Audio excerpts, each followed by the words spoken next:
Palavra da Verdade, com Hernandes Dias Lopes.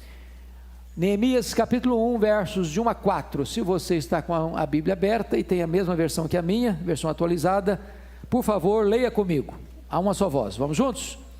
As palavras de Neemias, filho de Acalias. No mês de Quisleu, no ano 20º, estando eu na cidadela de Suzã, veio Anani, um de meus irmãos, alguns de Judá. Então lhes perguntei pelos judeus que escaparam e que não foram levados para o exílio e acerca de Jerusalém. Disseram-me: os restantes que não foram levados para o exílio e se acham lá na província estão em grande miséria e desprezo. Os muros de Jerusalém estão derribados e as suas portas queimadas. Tendo eu ouvido estas palavras, assentei-me e chorei, e lamentei por alguns dias, e estive jejuando e orando perante o Deus dos céus. Bom, eu quero então começar, o tema de hoje é as marcas de um consolador. As marcas de um consolador. Mas vamos então, antes da exposição, fazer uma retrospectiva histórica para pôr esse fato no seu contexto histórico correto. Penso que é de conhecimento geral de todos nós que o livro de Neemias é talvez a obra mais importante da literatura universal sobre liderança.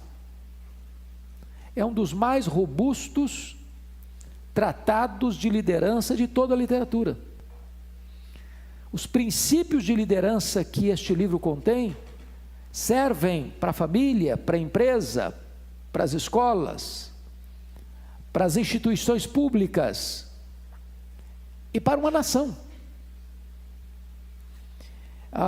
Neemias, fundamentalmente, é um livro que abre caminhos e acende lampejos muito fortes sobre a questão da restauração, de você pegar uma situação em crise, de ruína, sem luz no fim do túnel, sem qualquer perspectiva de saída e de solução, uma situação que todo mundo está olhando para o mesmo cenário há anos, há décadas, há mais de um século, não vendo qualquer solução, e de repente você, mesmo de longe, antevê uma saída, se põe nas mãos de Deus para a solução desse problema, diagnostica o problema, motiva pessoas para abraçarem a solução do problema, e em tempo recorde você vê a solução chegando. Esse livro é um livro que inspira, que motiva, que entusiasma. Penso eu que se os nossos governantes, se os nossos líderes nas mais diversas frentes da nação conhecessem os princípios de Neemias, eles teriam muito mais êxito na consecução de seus projetos, na realização de seus ideais. Qual é o contexto histórico deste livro? Bom, o contexto é que Neemias escreve pós-cativeiro da Babilônia. O que foi o cativeiro da Babilônia? Pensem comigo aqui, só rapidamente. Nós tivemos 120 anos de monarquia em Israel, no que nós chamamos de Reino Unido. Reino Unido. Com 40 anos com Saul, 40 anos com Davi, 40 anos com Salomão. Quando Salomão morre, isso é o ano 931 a.C. O que acontece com a morte dele? Salomão tinha muita riqueza, tinha muita pompa, mas quando você tem um governo que tem muita riqueza e muita pompa no palácio, sobretudo, não tem almoço de graça, não é isso? Alguém está pagando a conta. Quem paga a conta do luxo dos governantes? Os pobres, o povo, os governados. Sempre que há uma transição de governo, é hora própria de quê? De reivindicações de mudanças, não é isso? Aqui nós fazemos isso em época de eleição. O cara está mandando, você quer mudar o governo, se você não está satisfeito com o que está aqui, para mudar. Aí você não está satisfeito com esse, muda de novo, e muda de novo. É o momento da reivindicação, a nossa reivindicação é o voto. Bom, na época lá não tinha voto. Então, o povo foi ao herdeiro do trono, o filho de Salomão, o Roboão. Diz, olha, alivia os impostos, cara, está demais. Não aguentamos não, estão trabalhando na meia com o governo, desse jeito não dá não. E ele, jovem, inexperiente, foi buscar conselho. Buscou conselho com os anciãos. Os anciãos disseram, escuta o povo, atende o povo. É verdade, o povo está oprimido demais. O povo está trabalhando na meia. Desse jeito ninguém vai para frente não. Se você não aliviar os impostos, o cara não consegue trabalhar. Se não consegue trabalhar, não consegue produzir. Se não consegue produzir, o seu governo vai estar encrencado. Mas ele não gostou desse conselho, foi buscar conselho com os jovens da época. Os jovens disseram, não, de jeito nenhum, cara. Bota a mão nesse povo. Pesa mais a mão nesse povo. Fala para esse povo que o seu dedo mínimo é mais grosso que o braço do seu pai. Esse povo tem que gemer. Pois bem, ele insensatamente rejeita o conselho dos anciãos, acolhe o conselho dos jovens. Sabe o que acontece? Das 12 tribos, 10 se rebelam. E seguem a liderança de um líder cismático, chamado Jeroboão I, e formam o que nós chamamos de Reino do Norte, com as 10 tribos. Só ficaram Benjamim e Judá, aqui no Reino do Sul, fiel à dinastia davídica. Esse Reino do Norte, chamou também de ou Efraim, ou Israel, e mais tarde teve uma capital, Samaria. Esse reino durou 209 anos, de 931 a 722. Os 19 reis vieram em diversas dinastias, 8 dinastias diferentes. O que é uma dinastia? É um governo de uma família, tá? O reino do sul, chamado de Judá, que ficou fiel à dinastia davídica, nunca mudou a dinastia, por uma questão simples e lógica. Dessa linhagem vivia o Messias. Então o Messias viria da tribo de quê mesmo? Tribo de Judá. Então não podia mudar a dinastia. Pois bem, até que em 722, esse reino do norte, indo de mal a pior, todos os reis, os 19 reis, foram maus, foram ímpios, foram perversos, foram idólatras. Aí a ira de Deus se acendeu sobre eles, e eles não se arrependeram. Deus mandou profetas, como Amós, como Oséias, como Miqueias, eles não ouviram. Aí o que aconteceu? A Assíria, que era um grande império da época, cerca Samaria, toma o reino do norte, e ele não mais existe, politicamente. Isso em 722. Quem governava Judá nessa época era o rei Ezequias. Pois bem, o reino do sul, Judá, ainda tinha uma espécie de altos e baixos. Às vezes um rei piedoso governava, Deus abençoava, o povo ia bem, aí era substituído por um rei mau, e o reino entrava em decadência, em declínio, e Deus mandava profetas, alertava aqui, alertava ali, e o povo foi indo assim, nessa gangorra, para baixo, para cima, até que a ira de Deus se acendeu também sobre eles, porque o povo não se arrependeu, porque lá estava o templo. Sabe o que aconteceu? Mesmo em pecado e desobediência, o povo pensou assim: se nós tivermos o templo no nosso meio, nós estamos garantidos, aqui está a presença de Deus. Então eles começaram a desenvolver uma religiosidade mística, sincrética até, e fizeram do templo uma espécie de talismã, de amuleto, de uma confiança falsa no templo. Aí o que acontece?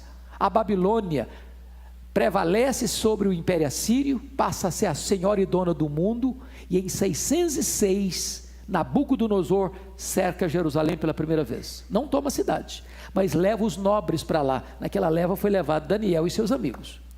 Depois ele volta em 596 para um segundo cerco, também não consegue tomar a cidade. Porém, no ano 586, Nabucodonosor entra na cidade, depois de um cerco longo.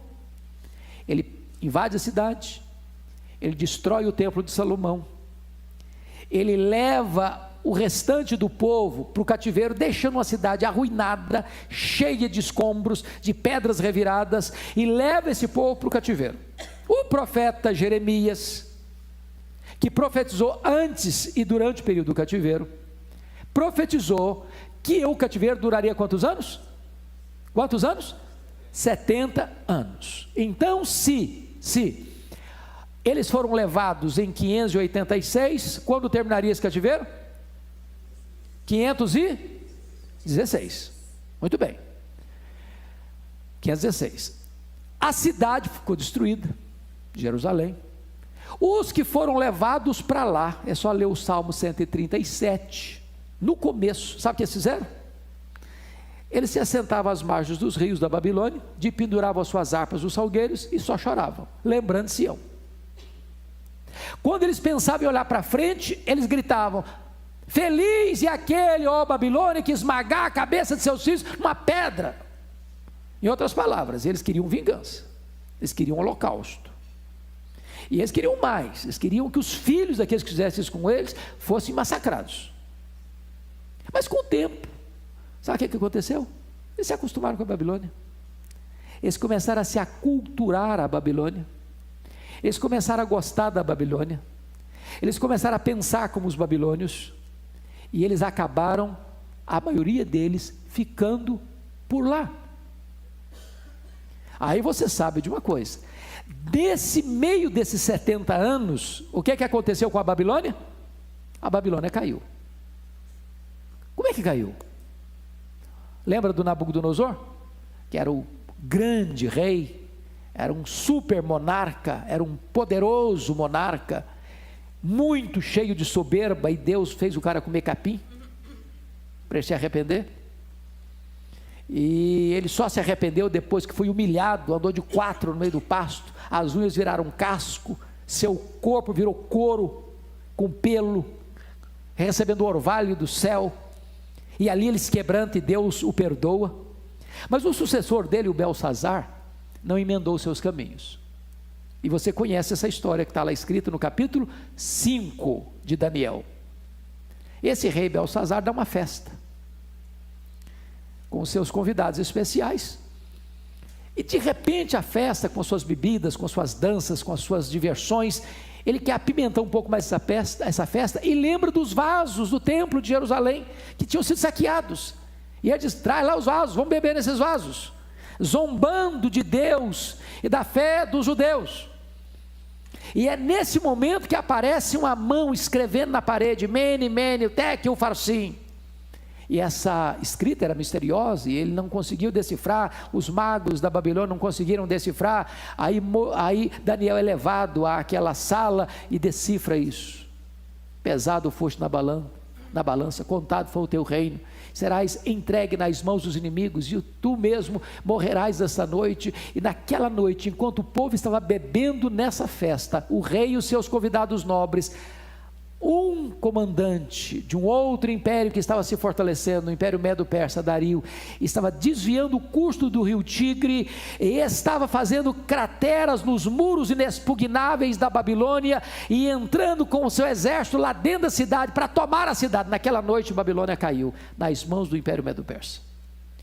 É claro que o Império Medo-Persa tinha uma outra filosofia. O Império Medo-Persa não tinha tanta ideia de pegar um povo dominado e levar para o seu território, mas tinha a ideia de dominar o povo no seu próprio território. Então, fazia parte da política do Império Medo-Persa devolver os povos conquistados para suas terras. Isso tudo combinava com o projeto de Deus, que o cativeiro tinha que durar quantos anos? 70 anos. Pois bem, então, se o cerco de Jerusalém foi em 3 turnos, 606, 596, 586, o retorno da Babilônia também foram em 3 turnos, foi também em 3 turnos. Quem foi o primeiro a sair para levar a gente para lá? Zorobabel. Que ano foi? 516. Qual foi a missão de Zorobabel? Reconstruir o templo. Reconstruir o templo. Quando ele chega para reconstruir o templo, ele teve um problema. Qual foi o problema? Os samaritanos. Quem eram os samaritanos? eram os membros do reino do norte que, misturados com outros povos que vieram habitar aquela região, tornaram-se um povo miscigenado. Mas não só miscigenado do ponto de vista de raça, mas também sincrético do ponto de vista de religião. Eles quiseram se juntar a esses judeus para reconstruir Jerusalém, mas com o propósito de impedir que a religião judaica voltasse dentro da sua integridade. Até porque o cativeiro babilônico teve um grande efeito espiritual no povo judeu. Sabe qual é? Quem pode me falar qual foi o grande efeito espiritual no povo judeu que aconteceu no cativeiro babilônico? Acabou a idolatria. Você não vê mais o povo adorando os deuses. Segundo, acontece lá na Babilônia um fato que marcou a religiosidade dos judeus, na época de Jesus inclusive, a instituição das sinagogas. Já que eles não tinham tempo, eles reuniam em grupos menores para estudar a lei. Então, os judeus que retornaram, nós não aceitamos a parceria de vocês. Não é por questão racial, é por questão de fé. Nós não podemos misturar a nossa fé. Aí eles resistiram, os judeus. E aí eles escreveram para o rei Artaxerxes, dizendo: olha, rei Artaxerxes, esses judeus que voltaram não têm boas intenções não, eles voltaram para conspirar contra o reino, eles estão armando contra você. Aí o que acontece? O rei Artaxerxes baixa um decreto e impede que a obra da reconstrução fosse feita. O que acontece? Os judeus que voltaram, cada um foi cuidar dos seus negócios, das suas casas, dos seus sítios para lá, cuidando das suas casas, deixando a casa de Deus desamparada. É nesse momento que Deus levanta Ageu, é nesse momento que Deus levanta Zacarias para encorajar o povo à reconstrução. Pois bem, aí vem uma segunda leva mais tarde. Quem lidera a segunda leva? Quem? Esdras. Quem era Esdras? Esdras era um escriba, Esdras era um mestre, Esdras era um sacerdote, Esdras era alguém que tinha se especializado na lei de Deus, para ler a lei de Deus, para conhecer a lei de Deus, para ensinar a lei de Deus, conforme 7 e 10 do seu livro. Então, os sacerdotes que tinham vindo, estavam cuidando de lavouras, não queriam mais cuidar da casa de Deus, estavam em ruínas. E a última leva que vem com a liderança de Neemias. Ora, preste atenção nisso. Neemias só volta no ano 444. Já tem praticamente 120 anos que a cidade tinha sido tomada. Agora pense comigo aqui na nossa realidade, uma cidade debaixo de escombros, 120 anos. O povo que ficou está pobre. O povo que ficou está desanimado. O povo que ficou tem embargo político para a reconstrução da obra. O povo que ficou está cercado de inimigos que não querem que a obra seja feita. Então tem muitos componentes desanimadores para reconstruir Jerusalém. É nesse contexto que Neemias, que era copeiro do rei Artaxerxes, na cidadela de Suzã, que era o palácio de inverno desse rei, recebe a visita de alguns judeus e do seu irmão Anani. E ele faz a seguinte pergunta a eles, olha aí comigo. Olha a pergunta do verso 2. Então lhes perguntei pelos judeus que escaparam, que não foram levados para o exílio, e acerca de Jerusalém, porque é claro que nem todos literalmente foram levados para a Babilônia, ficou muita gente para trás, certo? Tanto os que ficaram para trás, como os que tinham vindo, já estavam cada um cuidando dos seus negócios, conforme diz Ageu. Então ele perguntou sobre isso. Qual foi a resposta de Anani? Os restantes que não foram levados para o exílio e se acham lá na província estão em grande miséria e desprezo, os muros de Jerusalém estão derribados e as suas portas queimadas. Então é aqui que eu quero parar um pouquinho para começar a minha exposição do texto. Então agora vamos iniciar a exposição do texto. Os 4 primeiros versículos. Primeiro, um homem que está a serviço de Deus e dos homens. Um consolador é um homem que está a serviço de Deus e dos homens. Vamos primeiro pensar Neemias. Quem pode me falar o significado do nome Neemias? Neemias significa aquele que consola. Neemias significa aquele que recebeu de Deus a missão de ser um consolador. Qual a ocupação de Neemias? Olha o versículo 11 lá. era copeiro do rei. O que significa copeiro do rei? Seria apenas um garçom hoje? Não. Qual era a função dele? O copeiro do rei era o homem que experimentava a comida e o vinho do rei antes do rei se alimentar ou beber. Por que isso? Porque naquela época havia muita conspiração nos palácios. Para você ter uma ideia, é só ler a história dos reis de Israel, sobretudo o reino do norte, que um camarada ia lá, matava o rei. E em vez dele ir para a cadeia, ele assumiu o trono. Então a conspiração nos palácios era muito grande. E uma das maneiras que se temia demais a morte dos reis era por envenenamento. Botava uma estraquinina lá é isso mesmo? Estraquinina mesmo? Sei lá como é que é o negócio. Deve ser isso mesmo, né? Um arsênico lá. E o cara bebia, daqui a pouquinho empacotava. Então, se ele tinha um copeiro, antes, tinha que fazer isso na presença dele. Se o cara não caía morto, então posso beber, então posso comer. Não era apenas um garçom, era alguém da mais alta confiança, porque o copeiro do rei era alguém que tinha livre acesso ao rei. Ele tinha influência sobre o rei e no reino, era um cargo de confiança. Como é que você dá o ministro mais próximo do presidente hoje? Casa Civil, não é? É um cara assim mais ou menos, é um ministro da Casa Civil. Era o cara que tinha pleno acesso nas comunicações mais próximas ao rei. Então, vamos pensar comigo agora. Esse homem tinha essa ocupação, ele tinha essa influência. E o que é liderança, irmãos? Liderança é influência. Tem gente que exerce cargo de liderança e não é líder. Tem gente que não exerce cargo de liderança e tem liderança.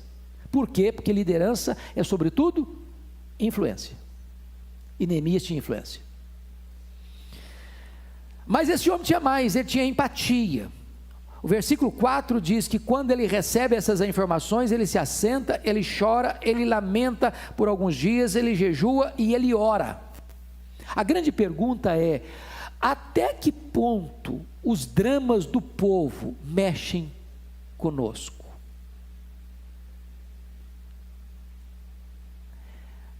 Pensando em Brasília um pouco,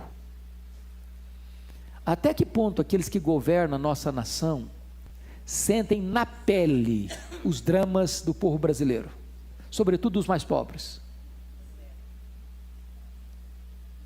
ao saber de gente que ainda vive abaixo da linha de pobreza, na miséria? Será que alguns perdem o sono por isso? Será que deixa de se comprar lotes de lagosta e vinhos caros por causa disso? Será que deixam de desviar dinheiros de propinas gordas para os seus próprios interesses e contas bancárias por causa disso? Veja que quando Neemias soube da miséria que o povo dele estava, ele parou, ele sentou, ele lamentou, ele chorou, ele jejuou, ele orou. Ele tem o quê?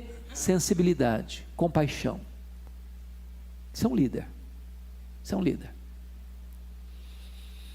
Segundo lugar, Neemias, um homem que se importa com as pessoas e não apenas com o seu sucesso. Pense comigo isso. Esse camarada é copeiro do rei, é tudo que um cara queria na vida. Primeiro, se tem comida boa, ele tinha acesso a essa comida. Se tinha vinho da melhor qualidade, ele tomava o primeiro gole. Se tinha luxo e conforto no palácio, ele era o primeiro a desfrutar desse luxo. Era uma profissão top, que ninguém queria dizer: não, eu abri mão disso aqui jamais, aqui você é doido, eu perdi uma bocada dessa. Esse camarada, apesar de estar no apogeu da sua carreira, ele está pensando: como eu posso socorrer o meu povo? E a primeira coisa que esse cara faz, que eu achei incrível, e quem tem coragem de fazer perguntas. Há um comentário do livro de Neemias, do irmão André, o André das Missões Portas Abertas. Se você pegar esse comentário, leia, por favor. E o irmão André disse uma coisa interessantíssima. Cuidado, muito cuidado em fazer perguntas. Porque fazer perguntas pode responsabilizar você.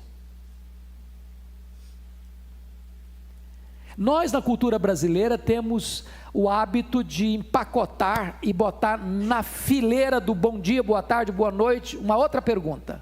Aliás, uma outra pergunta, numa pergunta. Qual é a pergunta que nós colocamos logo em seguida? Bom dia.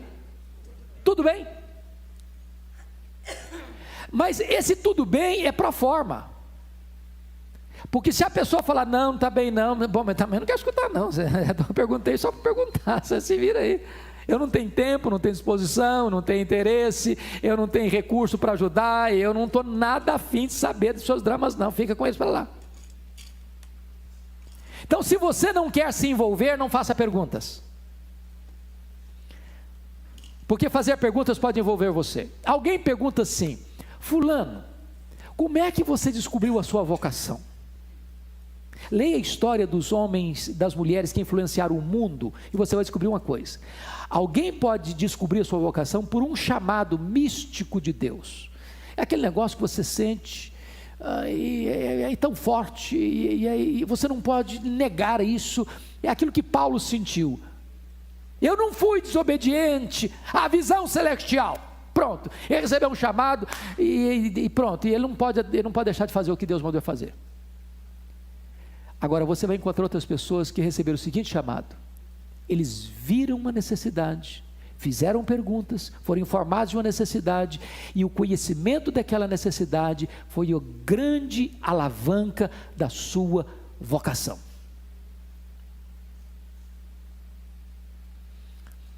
Eu tive agora em Angola, recentemente. Você vê a miséria, e você diz, meu Deus, eu não posso ir embora e esquecer, eu tenho que fazer alguma coisa, e eu estou fazendo alguma coisa, quero fazer mais coisa. Você vê uma pessoa necessitada à sua porta, você precisa fazer alguma coisa. O conhecimento de uma necessidade torna você responsável. Como é que diz lá o livro Pequeno Príncipe?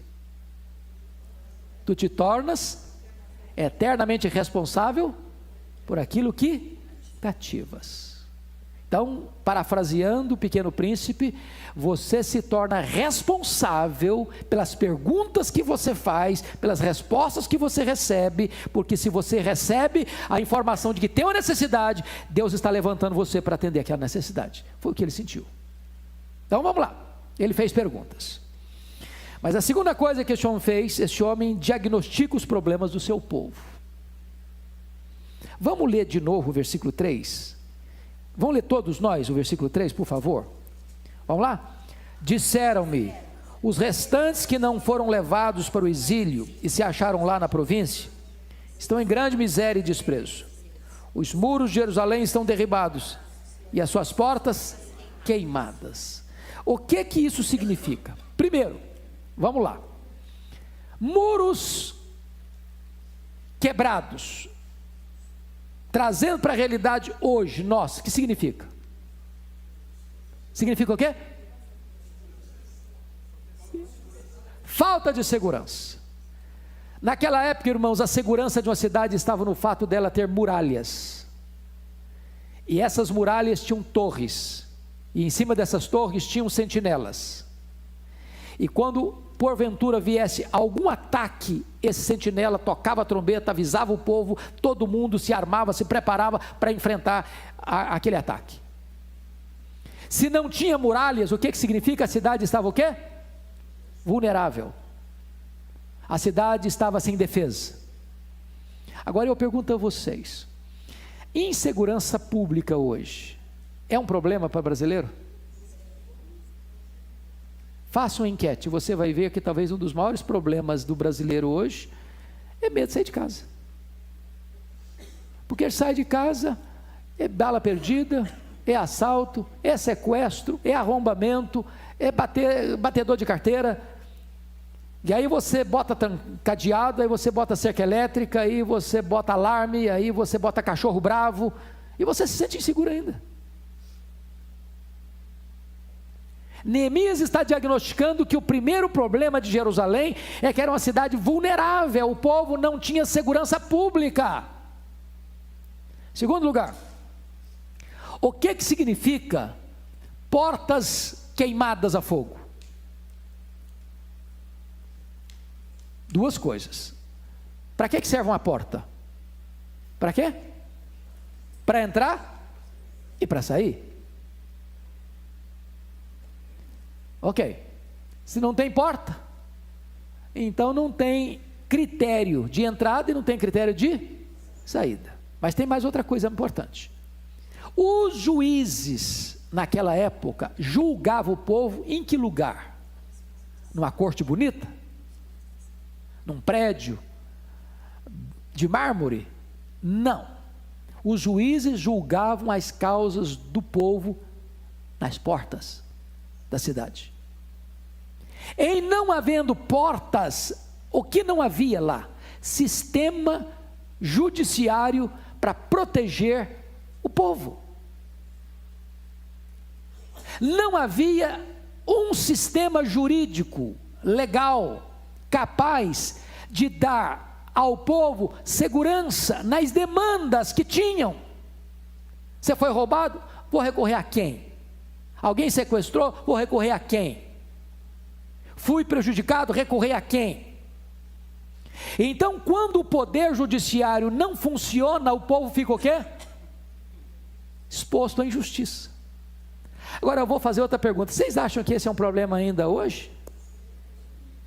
Vocês acham que nós temos um problema hoje no poder judiciário? Vocês têm plena confiança na nossa Suprema Corte? Vocês acham que mesmo aqueles que deveriam ser os guardiões da lei, hoje às vezes cedem por pressões ou seduções do poder para fazerem manobras nos bastidores? Então vejam vocês que Neemias está diagnosticando o problema dele lá, no ano 444 a.C. Nós estamos falando de 2.500 anos, e estamos lidando com os mesmos problemas hoje aqui. Terceiro problema que ele diagnostica, que está escrito aí no versículo 3, ele diz assim, os que estão lá, estão em grande o quê? Miséria. O que é grande miséria, gente? Grande o quê? Pobreza. Pobreza. Grande pobreza. Em outras palavras, eles retornaram para Jerusalém, mas não viram os sonhos cumpridos, o templo não está levantado, a cidade está cheia de escombros, os que ficaram lá estavam em grande miséria e em pobreza, estão cercados de inimigos, não tem dinheiro, não tem ânimo, não tem recurso, não tem liderança, tem muito inimigo, tem muitos embargos, tem muitos entraves no caminho. Então, agora volta de novo ao Brasil. Vocês acham que nós temos esse drama hoje? De pobreza? Irmãos, nós vivemos, louvado seja o Senhor, pelo privilégio que temos, mas vivemos outra realidade, sabia? Outra realidade.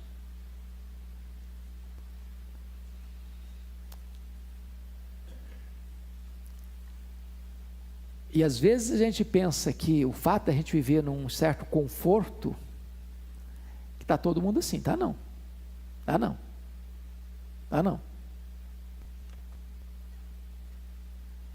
Há muitas pessoas suando a camisa para apertar o jogo para comer. Tem muita gente no Brasil ainda que o sonho dele é pelo menos se alimentar. Então pare de murmurar um pouquinho, para de reclamar um pouquinho, porque tem muita gente que gostaria muito de estar no seu lugar. Quarto diagnóstico que ele faz das informações que recebe: o povo que está lá está em grande miséria, mas o quê? E desprezo. Alguém pode me fazer um paralelo entre pobreza e desprezo? Entre uma coisa e outra, o que é pior? O que é desprezo, gente? Hã? É você estar vivendo uma situação dramática e ninguém não está nem aí. Se vira. Eu não me importo.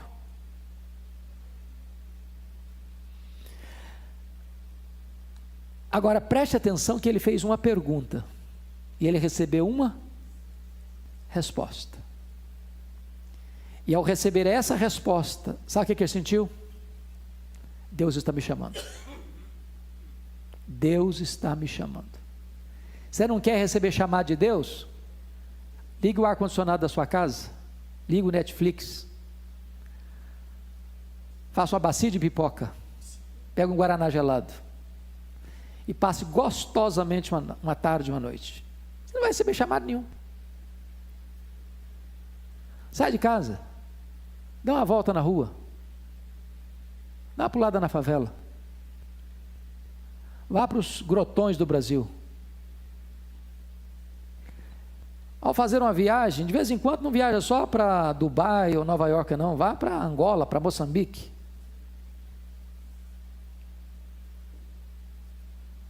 E de repente Deus vai começar a mexer com o seu coração. E vai chamar você para um grande desafio.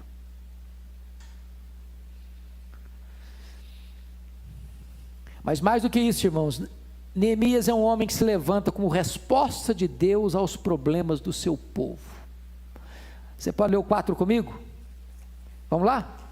Tendo eu ouvido estas palavras, assentei-me e chorei, e lamentei por alguns dias, e estive jejuando e orando perante o Deus dos céus. Oh, meus irmãos, talvez nós estejamos aqui necessitados de pedir a Deus uma coisa: o dom das lágrimas.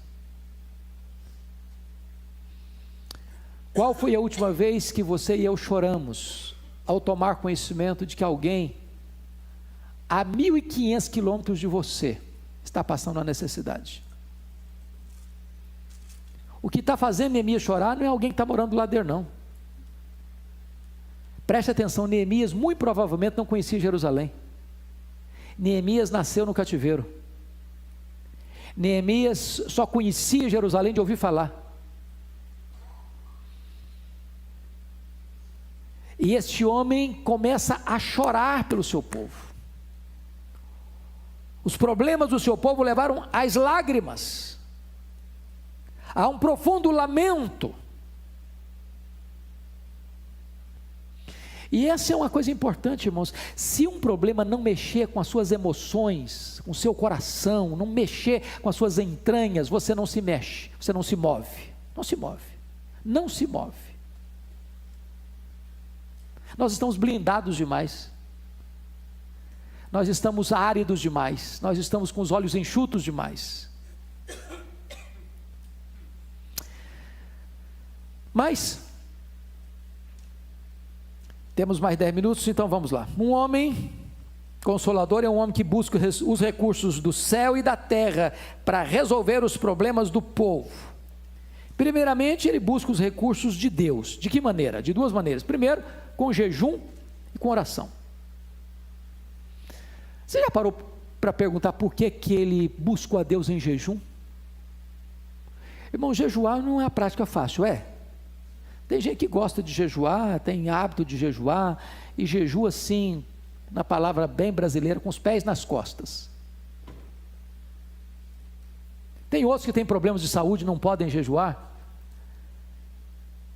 Mas, quando você jejua, você está tomando uma decisão. Por exemplo, você toma café, almoça e janta quase que automaticamente, não faz isso? Tem hora que você nem sente que você está com fome, mas está na hora de almoçar, você almoça. Ou você trabalha de escala, tem horário, 1 hora para almoço, deu meio-dia, ou você sai para almoçar, ou então você perde a hora do almoço, acabou. Então você vai almoçar meio-dia, porque meio-dia é a hora de almoçar e acabou. Você nem está com fome, mas almoça. Quando você jejua, seu estômago toca a campainha: estou com fome. E aí você é alertado que você está com fome. E aí sabe que todas as imagens das comidas mais saborosas passam ao vivo e em cores diante de você.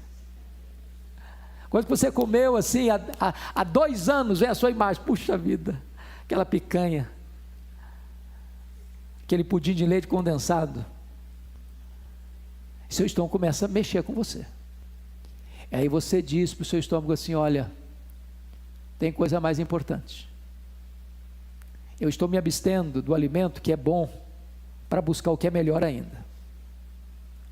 E aí você começa a se mortificar. Aí você começa a se quebrantar. E aí você que passou o dia inteiro sem pensar em Deus, você começa a pensar em Deus. E aí você começa a orar. E aí você começa a dizer: Deus, eu preciso do Senhor mesmo. E daqui a pouquinho Deus está mexendo com o seu coração. E daqui a pouquinho Deus está sendo o seu deleite, o seu prazer. Daqui a pouquinho Deus está dizendo assim: meu filho, então agora eu vou usar você. Agora você está pronto. Porque se você não orar e não jejuar, ainda que você se disponha a fazer, você não vai fazer. Você não está preparado para fazer. Você não está quebrantado para fazer. Você não está revestido de poder para fazer. E é por isso que esse homem ora e jejua. Primeiro, buscando os recursos do céu. Mas eu concluo dizendo o seguinte: que Neemias era um camarada prático. Ele ora e age. Porque se você ora e não age, você está vivendo uma espiritualidade de fuga.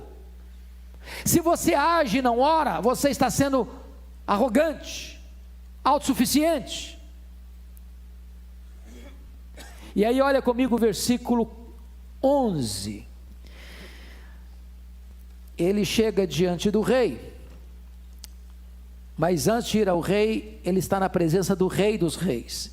E ele diz assim: ah, Senhor, estejam pois atentos os teus ouvidos à oração do teu servo e a dos teus servos que se agradam de temer o teu nome.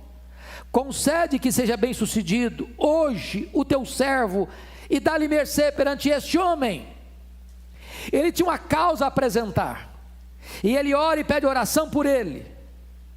E ele vai levar ao rei Artaxerxes o pleito dele, para enviá-lo e para dar a ele todos os recursos suficientes para ele restaurar os muros de Jerusalém.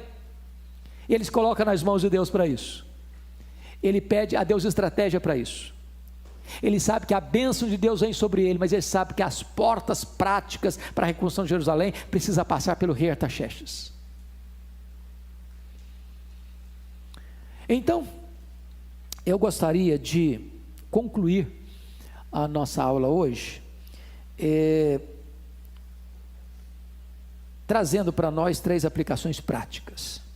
Primeiro, os problemas aparentemente insolúveis têm solução quando homens e mulheres comprometidos com Deus se levantam para agir. Você crê nisso?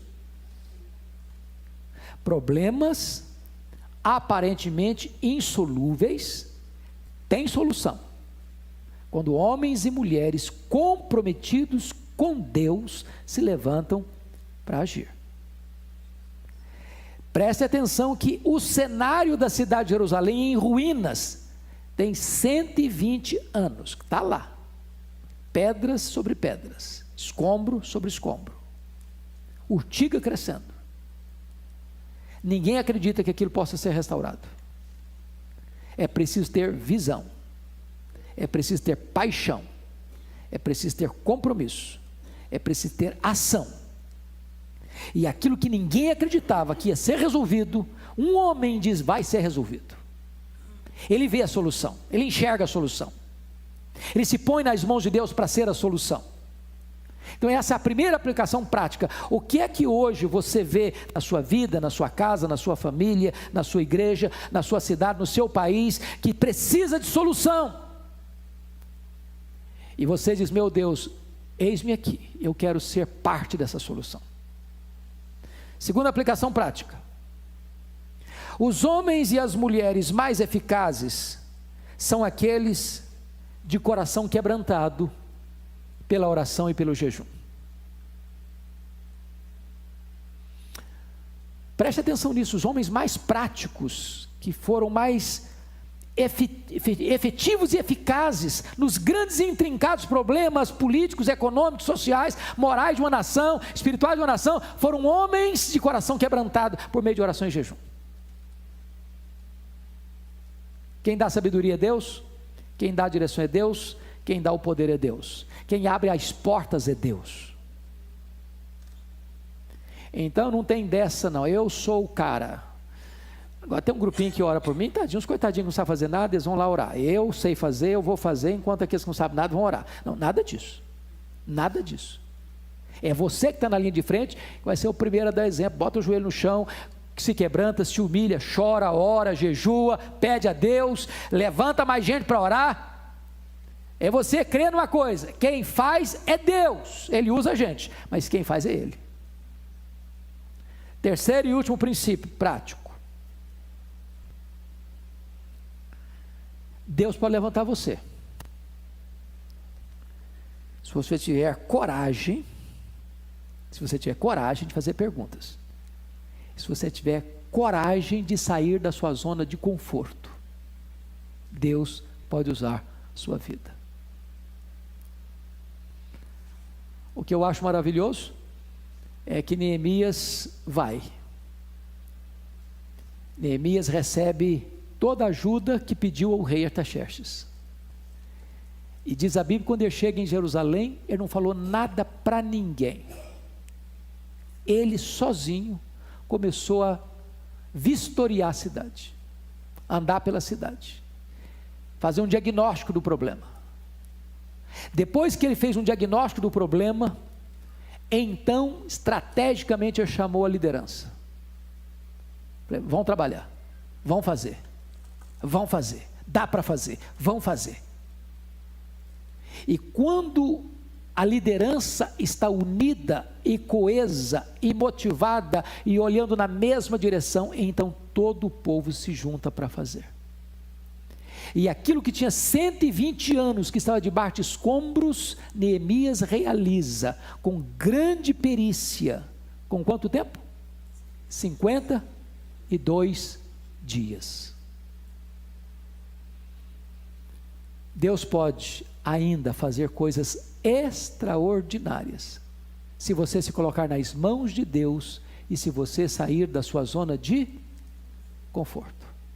Que Deus nos ajude, que Deus nos abençoe. Eu queria agora encorajar vocês, que neste curso de Neemias, que será dado aqui, nas escolas bíblicas dominicais, de 5h40, vocês lessem de novo o livro de Neemias. Esse livro é empolgante, vai aquecer o seu coração. E quem sabe, irmãos, Deus há de, pela sua graça, nos dar a bênção de nos levantarmos, dizer: Deus, eu quero ser um instrumento nas tuas mãos.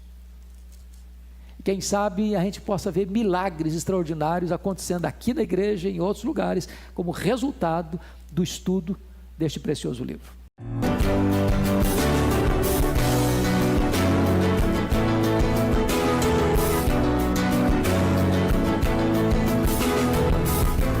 Palavra da Verdade, com Hernandes Dias Lopes.